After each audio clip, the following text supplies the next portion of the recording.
Mathius de Ligt not leaving with Bayern Munich to go on their pre-season tour. What does that mean? Does it mean that Manchester United are close to a deal with Bayern Munich and that's why he's staying home to complete that? We'll give you all the information on that. Mejbri on the other side, who looks very close and all but done, is going on the tour. So what does that mean? Wan-Bissaka is now very close, according to Sky, for that move to West Ham United. We got information on what Obi-Martin's role is going to be within Manchester United. Competition for United with Rabiot as well. He does look like he wants to come to Manchester United, but other Premier League teams, and one in particular that's got Champions League football, could offer competition and maybe offer him a little bit more of a lucrative deal. So is that one done yet? Is Rabiot fully convinced he wants to go to Manchester United? Or will money talk? Plenty to get through. Your opinions on everything that's happened today. We'll touch on what was going on this morning as well in the Quickfire Show with Scott McTominay and everything like that. Your full-on midday Manchester United roundup here on Forever United TV. I'm Adam. Welcome along to the live show, everybody. If you are live, get your comments in. If not and you're catching up, please remember do comment below as well. Get subscribing to the channel if you are just turning in now and going, what's this? Yes, it is the best Manchester United update news channel out there. I promise you, we're live 3 times a day, every single day, with all your updates through the window. So subscribe to the channel, guys.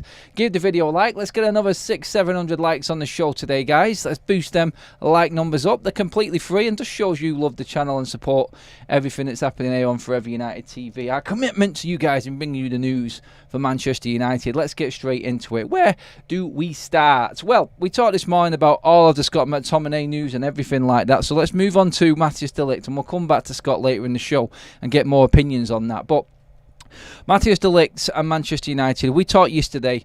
Mejbri and de Ligt, both defenders Manchester United want. We know that for certain. We know United are working on that. But Florian Plettenberg has made it very, very clear that no package deal is yet in the offing. United are looking to make these two as separate deals. So with Mejbri going on the tour, they're going to Korea Bayern Munich on their pre-season tour. And they set off pretty much in the next couple of days. Mathias de Ligt is due back in training at 2 on the 2nd of August this week, and he will stay at Bayern Munich's training camp and just do his own work there. What does that mean?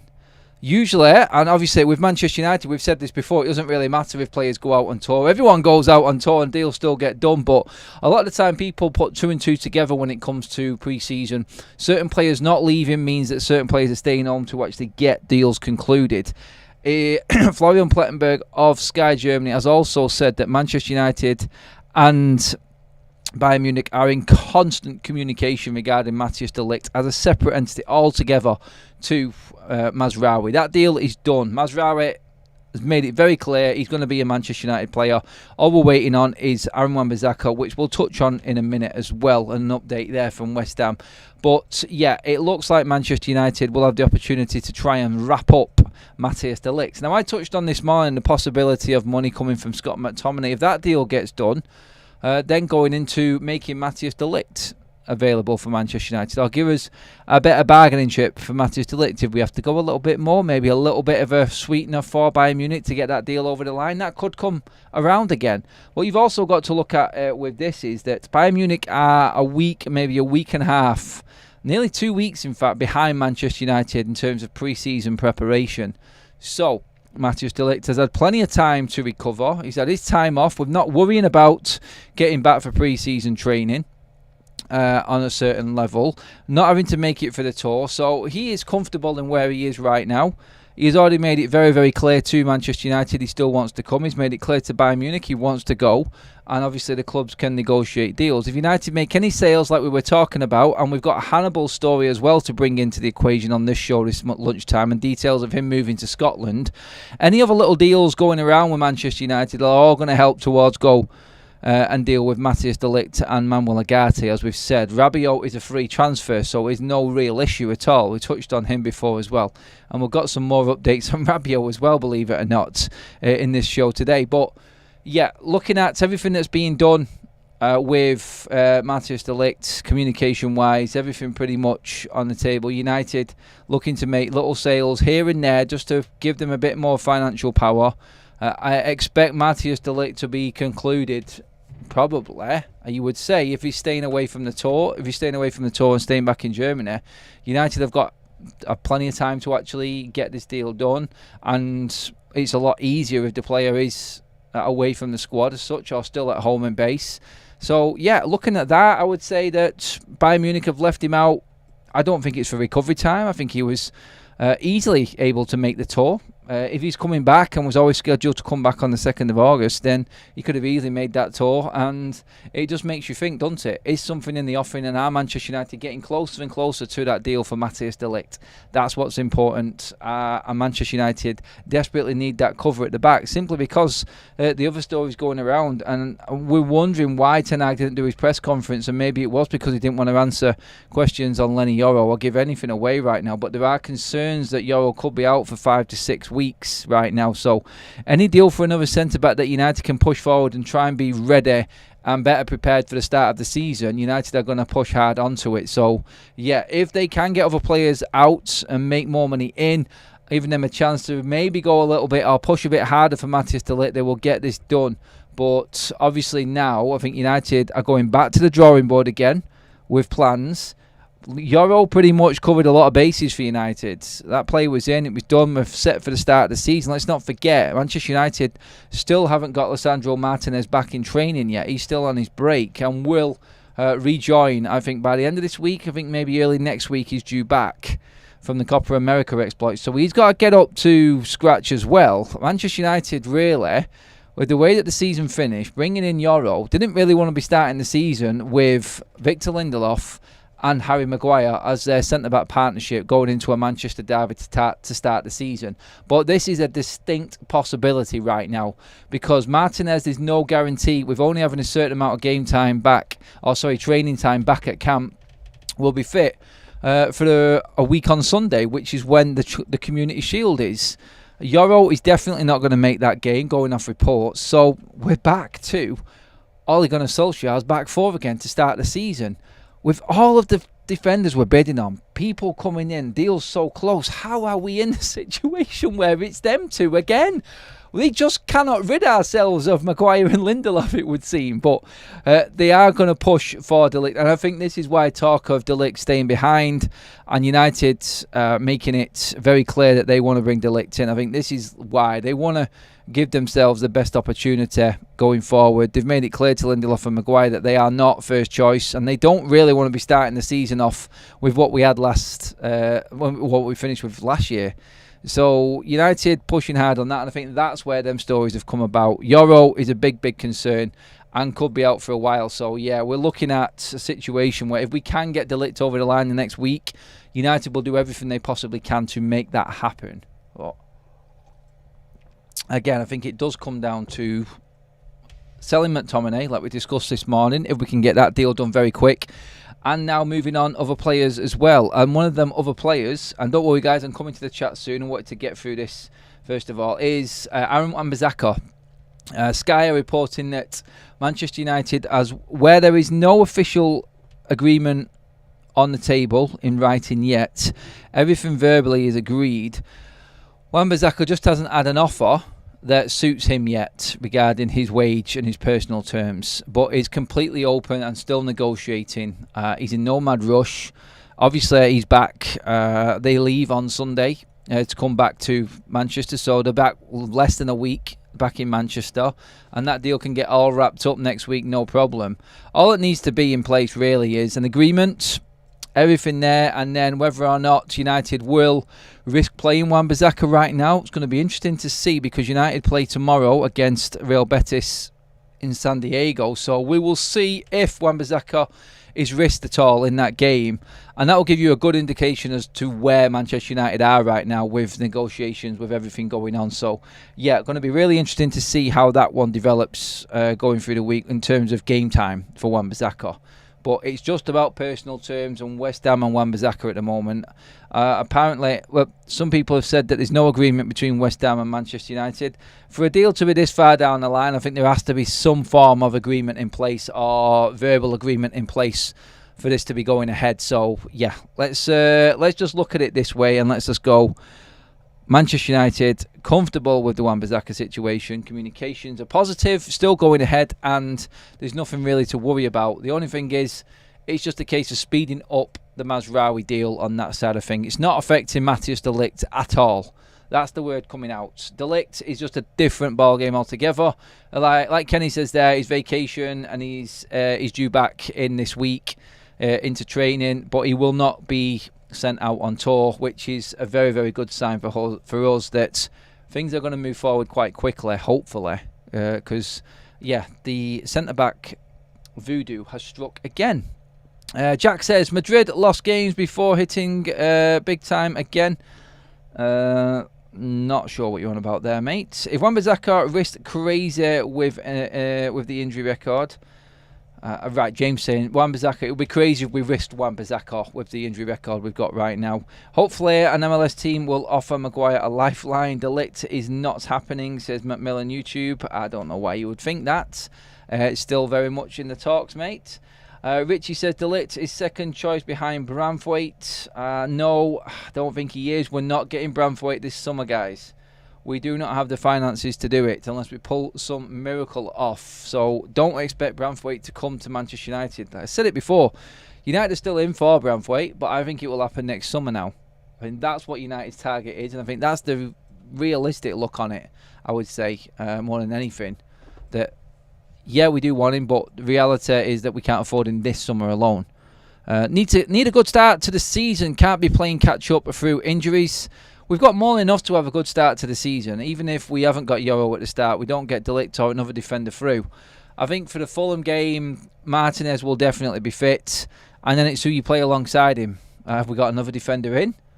Is it going to be Evans? Is it going to be Maguire? Is Lindelof going to be sold by the start of the season? It's gone a little bit quiet the last couple of days on Lindelof. We've got no official updates for him at the moment. Although we have got a lot of inquiries going in.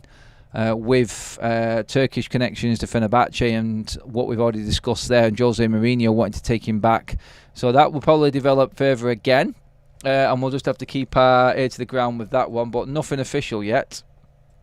After what I saw of Maguire, I would never play him. I would rather start Fish. Maguire is so not up to it. De Ligt and Branthwaite are needed. Mink says we need a proper 20-something centre-back and get another from the youth team or 5 to 10 mil young centre-back. Get rid of Harry and Lindelof.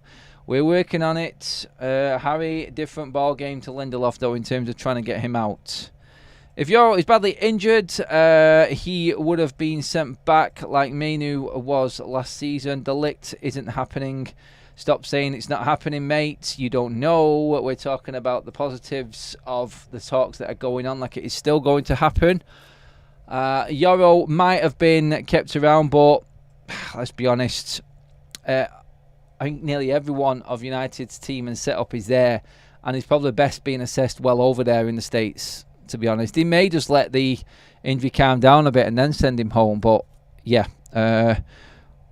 We don't know when we're actually going to get another update on Lenny Yoro. I'm guessing after the game tomorrow we'll get some questions asked and we will get to the bottom of it, I would say. Neil Cambridge, I pray for a season where we don't start with injuries to a major player. That will never happen for United, unfortunately.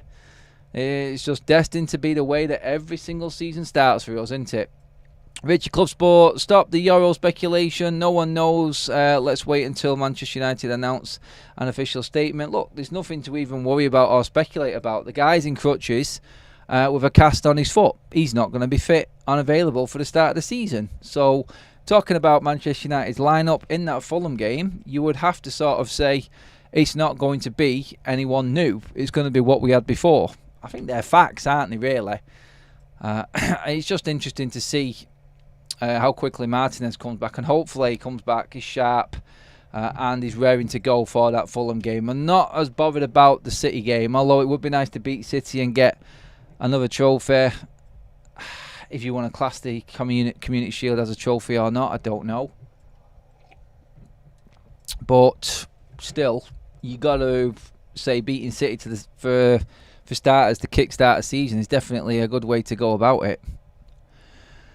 Addy says, what about left back? Looks like Dalot will be moved there, or Amas getting his chance. Could possibly. We could still see another loan signing coming in at left back as well. I want to move on to midfield again. Obviously, we were talking on Scott McTominay this morning and Rabiot. Chelsea and Aston Villa are both in for Rabiot. They're both in talks with him, trying to steal him away from Manchester United, apparently. We brought you the news this morning that Manchester United are working on a contract worth around 140 grand a week with bonuses and a sign-on fee for Adrian Rabiot. This news came about as we were finding out about Scott McTominay agreeing personal terms with Turkish side Galatasaray, and the only reason we thought that McTominay would leave is because Ten Hag was comfortable about having a replacement ready to walk straight back in, and that would be Rabiot on a free transfer and not affect Manchester United's budget this summer transfer window, so fits quite well. But if Chelsea want him, I can see that happening. Villa, they've got Champions League, they could offer something a little bit more than Manchester United, of course. Does he want to play in the Champions League? Nearly every single player Manchester United have been linked to this summer has not been bothered about playing Champions League football. They've been more interested in the project and what's coming for Manchester United. So it will be interested in dangling that carrot, because it's already been said that he's turned down Liverpool. If he's turned down Liverpool and that story is right, then surely you're turning down Aston Villa. No disrespect. But if you're not bothered about Champions League football, you're not going to go to Villa over United, surely. When you know you've probably actually got a better chance of getting in the United team than that Villa one right now. It's madness even saying that, but that's the situation we're in right now. Over 700 in the room, creeping up to 200 likes, guys. Thank you so much for joining us on this lunchtime show. Keep your comments coming in the live section. Give the video a like. Make sure you share the video as well. Hit that subscribe button if you are new to the channel, guys. Moving on with Rabiot in midfield. Talked about Scott McTominay, but Hannibal Mejbri now is centre of attention with speculation about leaving Manchester United. Now, it was reported the other day that Rangers wanted to take Hannibal on loan from Manchester United. Now, again, loan moves just don't seem to work for Manchester United. Hannibal had a decent loan spell at Birmingham, but then completely failed last season on loan at Sevilla. They did offer a commitment and obligation to buy within, so it would be interesting to see if United pursue that and where Hannibal would want to go. But now we're hearing this lunchtime as well that Celtic are also in for Hannibal Mejbri, and this time Brendan Rodgers' side are looking to make this a permanent deal. So permanent buy, as in pay Manchester United this summer, no loan, no obligation to buy at the end of the loan period, going straight in with a bid. They are preparing a bid. The report says Celtic are preparing to submit an official offer to sign Hannibal Mejbri on a permanent transfer. And that's come from Sport Witness, who have been talking about that today.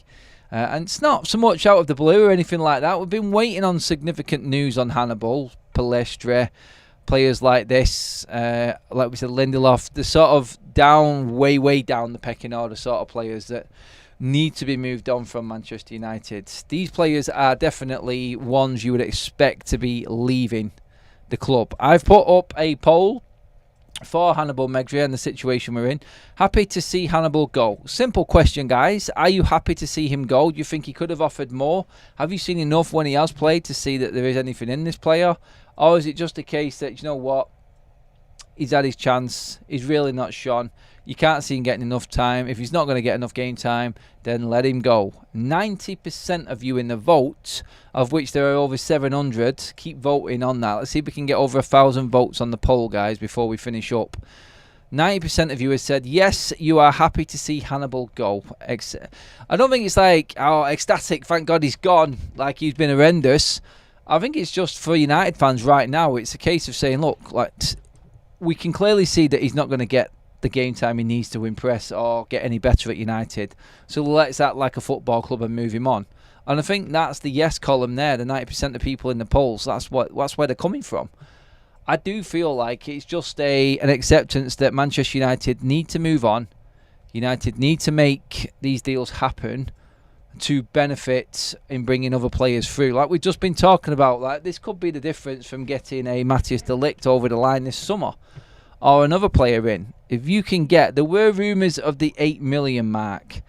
Whether or not we can get 8 million. I mean, guys, tell me in the chat right now how much. Some people are already putting the comments in. How much do you think Hannibal is worth? Get into the chat, everybody. We'll talk about this now. Adam, I don't think Anthony is toxic. Maybe not the levels, but I haven't seen anything toxic. Louise is replying to another Adam in the chat there. Sorry, I thought she was talking directly to me then. That would be a great sell for Hannibal, says Cornish Maid. I know what you mean about Euro. United are still doing something wrong in terms of the injuries. I don't know, like it was an injury that happened in the game. It looked like he went over on it and he may have done something else. It's an impact injury. Like impact injuries, what can you do? There's nothing you can do. It's the muscle injuries that we all have a problem with. The muscle injuries are the one that Manchester United need to eradicate from our system. I was more worried about, obviously I'm more worried about Euro in terms of how long he's out, but more concerning is the fact that Rasmus Højlund is getting another injury, another hamstring injury. Obviously hamstring is linked to back. He's got a chronic back problem. And 15 minutes into pre-season, yes, he scored a great goal, but he's also on the sidelines pulling up with an hammy. So that's where Manchester United need to eradicate issues. Impact injuries happen all the time. There's nothing we can do about it. But you've still got to look at it and go, anything muscle-wise, what are we doing? What are we working on? How can we be pulling so many muscle injuries, especially in training? That has to be looked into. 10 million at least for Hannibal, 12 million, 8 million, 8 million. That's from Liam, Cornish, Stewart and Michael. If Euro is out for several months, I don't think it'll be months, mate. And if it's true he wasn't even training before Erik ten Hag threw him in against Arsenal to commercial pressure, I don't think that's ever been the case, mate, and I don't think that was ever a story. Ineos need to make a stand against the Glazers. No, I think you're clutching at straws there, Sat, mate. That never happened, and there's not a chance that Ineos would put pressure on Ten Hag to play Lenny Yoro. There's no way. And let's not forget, he was in training. He played against Rangers, played well. He's been training at Carrington. He's been training in the States. So it wasn't like he wasn't prepared. He was giving him another 45 minutes to get some more game time. And he's gone over on his ankle. There's nothing we can do about that. Anthony has shown petulance. In terms of toxic on Anthony, I think there's a few of you talking about Anthony and the toxicity side of things in there. Anthony is petulant. I don't think he's the toxic type, but God, the guy knows how to bitch and moan. Several times we've had reports about Anthony walking off the training ground. We've seen him on the pitch moaning because he's been moved into a defensive position. He wants to be the highlight of the show. He wants to be the main man again. And it's like I said, like last season, celebrating with Sonic. Just get on with the game. You're just in no position to over-celebrate goals right now. You've not earned that right to do it. Obviously, celebrate your goal and be happy, but you know what I mean by it, don't you? It's like, yeah, settle down. It's not like you just scored the winner in the Champions League final for doing celebrations like that. More of your comments regarding Hannibal as well coming in. Let's see. Ligt didn't go on tour because of the Euros. That's it. Also, Rasmus is either injury prone or still growing. Chronic back problems, mate. I know all about them. Ligt is due back in training, but could have been sent on tour. This isn't a big issue, guys, or why he's not been sent. Ligt's not going on tour. He could have gone on tour. That's what we're talking about. They've decided not to take him on tour. He's back this week, so could have easily, because let's not forget, Bayern are way behind in preparation compared to Premier League teams. They are behind, and they start, I think, a week later than what we do in the Bundesliga. So, yeah, in terms of him going on tour, he could have easily met up with the squad. They decided not to. So that's the stance on Mathius de Ligt right now. Henry says, I'm wondering if it's Ten Hag and his coach's training tactics. What is your opinion? Could be. We're never going to know. Are we pushing too hard? One thing that we do know is that David Brailsford has definitely got a grip on the sports science side of things, and each player now has got his individual programme. So let's just see. Hannibal, 40 million is good money for Man United. Never going to get 40 million for Hannibal, mate. Not a chance in hell, Marvin. You're not alone. We had real issues with muscular injuries last year at Bristol, especially defenders. Got a new medical team in this year, so interesting to see what happens this year. I think all eyes will be on Manchester United's injury record this season compared to last year. Obviously, there's no international tournament this summer, which is good, but there are more games. There are more games for Manchester United straight out of the box because we've got the extra game in the Europa League, so 2 extra games in the Europa League for starters.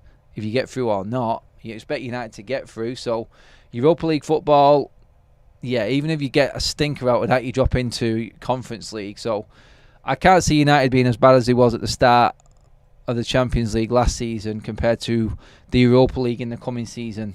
There's not a chance that that's going to happen again. 40 million for Hannibal again. Like, a few people saying 40 million. Where are you getting 40 million from?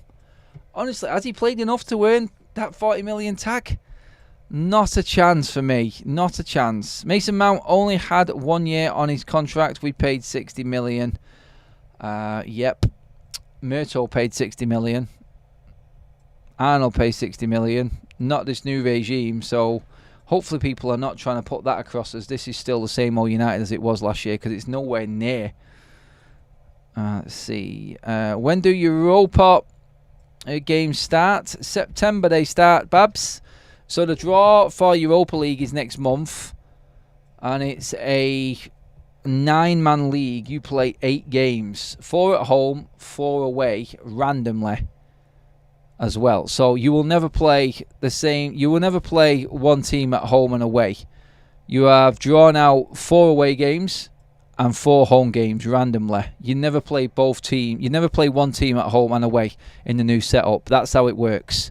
And you have to have an absolute stinker not to make it through into the knockout stages. Trust me, it's literally impossible. So United definitely guaranteed, I would say, at least 10 games, and that's with a catastrophe in the round of 16. 10 games in Europe this season. So you can imagine revenues, needing squad depths, everything that's involved in that. Aminor, thank you, mate, for the super chats. I am sad to see Wan-Bissaka go for Mejbri, who is injured. Injury prone, injured. I don't think he's injured at the moment. The debate has been going on about his injury records. Everyone has stated... everyone has had their opinion on Mejbri, and a lot of people do think that he is better in what we need than what Aaron Wan-Bissaka has got. But there is the concerns of injuries, as always. There is. Hannibal is worth 12 million max. I expect a 10 million offer eventually. 10 million, says Stuart as well.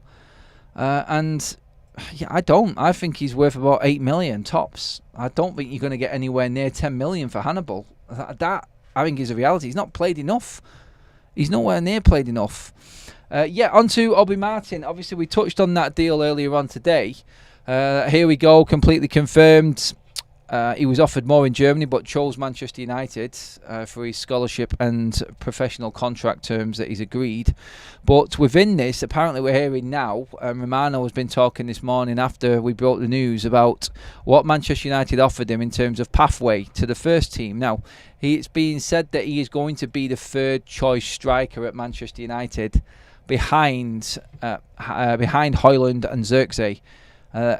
When we need him, he will be promoted. He will be predominantly used in the academy and everything going on there, but will also be used when needed. And maybe we will integrate him in at times into like these latter stages of the Europa League in this crazy new system that we've got. If we're already qualified, maybe give him some game time in the first team.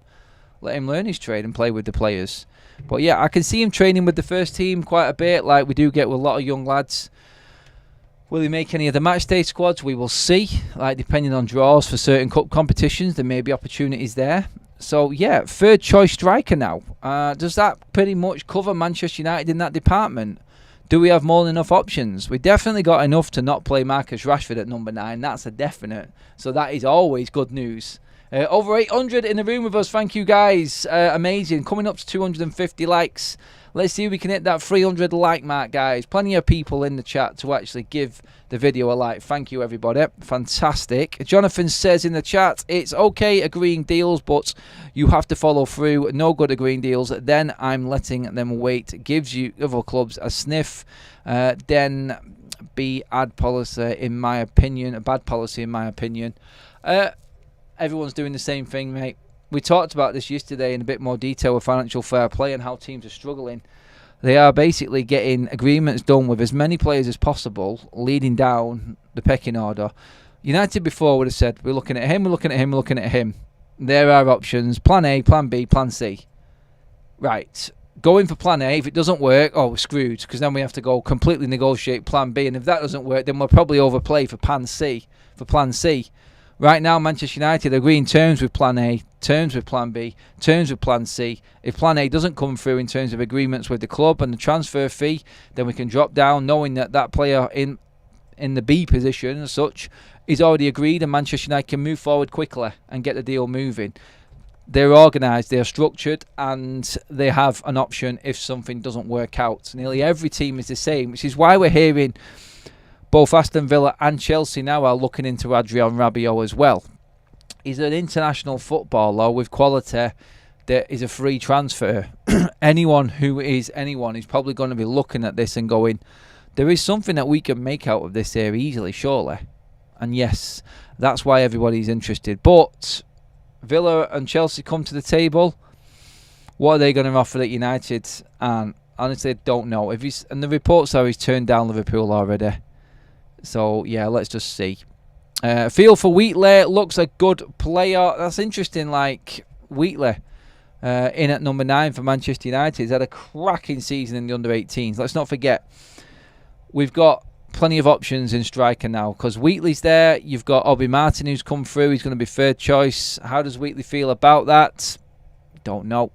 It's not up to him. He's only just breaking through now. Great season for the under-18s. Let's not forget his age as well. And realistically, Manchester United have invested into Obi-Martin, so they're going to want to put him forward. Look, scouts will know, people in the know, the recruitment team will know that some players are more developed than others, and there's a better chance of them coming through into the first team sooner than the other player. Wheatley, we've seen him. He just needs a goal, I think, to get him going. He's doing everything else right, but scored that goal. So hopefully he gets another chance tomorrow night and he can bag a goal to give him a bit of confidence. But we've seen, like, look, Hugo came in, first chance he had, bang, and it went on loan to Wigan. See you later, mate. It's not always the way. We could actually see Wheatley being sent out on loan to get some game time as well. Now that we've brought Obi-Martin through, definitely feel like Wheatley could be on his way out on loan somewhere this season. Even the under-18s, Wheatley hasn't been that good. Yes, he has. He has been good. He's been the main player up front, scoring loads of goals in an unbeaten season where they walked the league. He has been impressive. We cannot just keep saying these things without being able to back it up. He has been decent. Yes, I think he needs more game time, but we cannot just say he's had a bad season. The only reason he's in the first team or seeing any first team squad action is because he was decent in the under-18s. Trouble is, the kids get too much too soon now instead of working their way into the big bucks, says Barbara. Definitely right. Hopefully Manchester United change everything that's actually happened before and gone wrong with youth players. Change the system, give them a little bit more of an incentive sort of style of things, and then work from there. Hopefully they do change things up at Manchester United, because we've seen like Lingard, Rashford, these sorts of players coming through, Pogba's of this world. They get the world at their feet too soon, and that's always been a big problem. Ahmad has committed to Manchester United. Bruno Fernandes has been out talking as well about him never leaving Manchester United. Manchester United captain Bruno Fernandes has no intention of leaving the club, it has been claimed. Sky Sports reporter Melissa Reddy claimed with Bruno there were so many stories about him and the potential of him leaving. There was, you know, all the speculation, but never for 1 second did I think Bruno Fernandes was leaving Manchester United.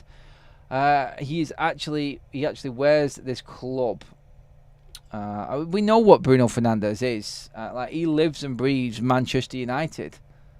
And the talk of him leaving, it was a Saudi league.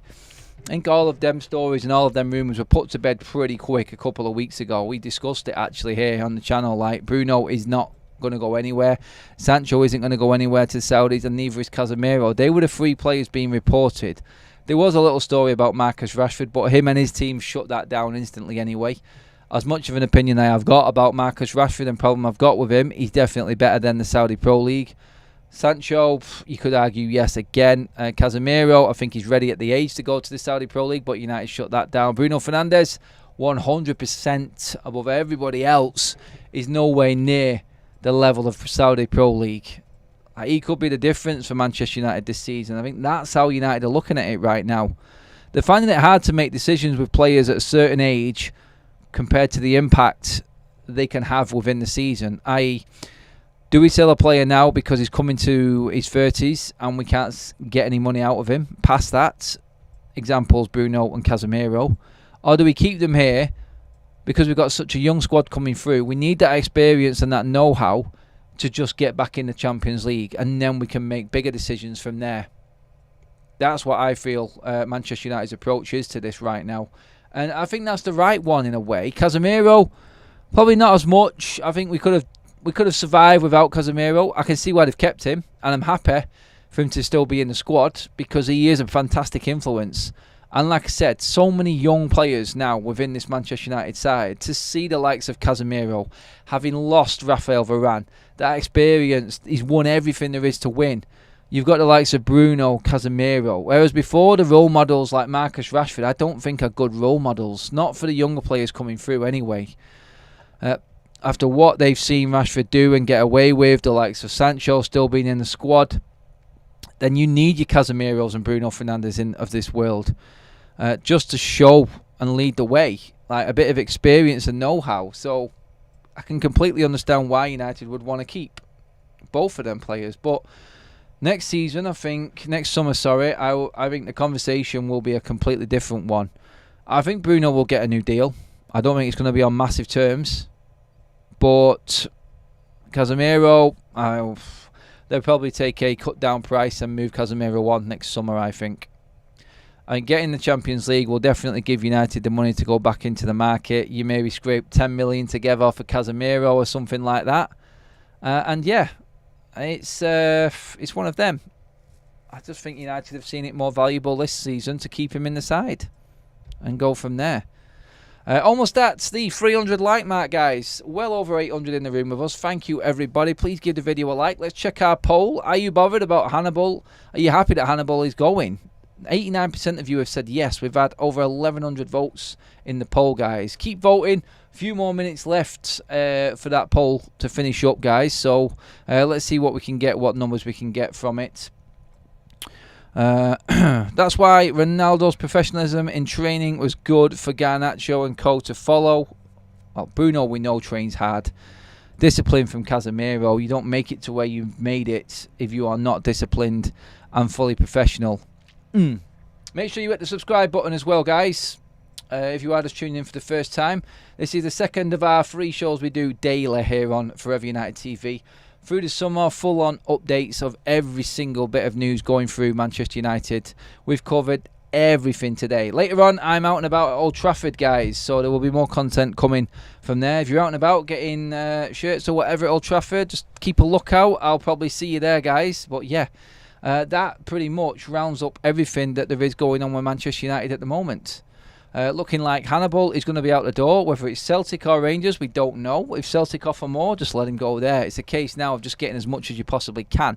The Ligt staying at home while the Bayern Munich side fly out to Korea. Can Manchester United make this deal happen while he's back? Mazraoui, unfortunately, has gone on that tour because Wan-Bissaka is still deciding on his wage package and his personal terms with West Ham. But Sky have also come out and said from Germany's side and England's side of Sky that this deal is still positively moving forward, and we do expect Wan-Bissaka to be leaving this summer 100%. Whether or not it'll happen before the end of this week, we don't know. Breakthroughs happen every second of the day, guys, when it comes to the transfer window. And here on FUTV, we will keep you up to date with everything that is going on, as always. But for now, that is everything done. Thank you, everybody. Super chats, members, mods in the chat, thank you. I'm going to end the poll there as well. 89% of you are happy that Hannibal is leaving Manchester United. I think we've come to an agreement about 8 or 10 million is what his value is. We'll see if we can get that, though. That's up to United and this new structure. Give the video a like on your way out. Make sure you're hitting that subscribe button. Like we've just said many a times, I'm off to Old Trafford to do some work outside there. So we're probably bringing you some content later on today from there, just to have a bit of a change. Maybe speak to a few fans as well and get a few more opinions. We like to do it differently here on FUTV. And that is us finished for now. I'll see you all later this afternoon, everyone. Have a fantastic rest of your day. In a bit.